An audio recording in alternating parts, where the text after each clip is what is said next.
Så kommer servan fra Akvarium, Helga Godsen servar för Esøy.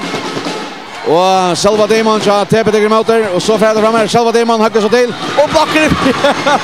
Så det blockar Jesus går bollen och dom.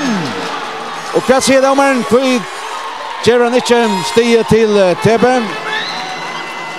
Ja, bollen blir dömd till Esøy. Ja, bara TP lagar och vänjar och allt där och överbortan bollen åttan för. Jag helt östan åttan för men domaren sidan inne så här är Anjager. Han ska bestämma. Ja, väl. Jag tror det blir tjej och 6 till TP. Nu blir det tjej och 6 till Esøy. Helga Godsen skal serva för Esøy. Sett och matchbolter.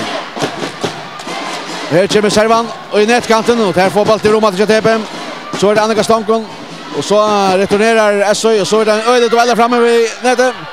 Och så är bollen till Galven och så är Esøy färgmästaren. Esøy vinner 28. 26 i snär fjärde sättet och vinner distans 3-8 och är färgmästaren. Första set vunder 25 så vunder 25-13. Så kom TP starkt att revansch 25. Men nu till alla sist. Först vi en liva som och kan man kanske säga. Fick Esøy bollen upp i händerna närmast och vann så 28-26 och vann distans 3-8.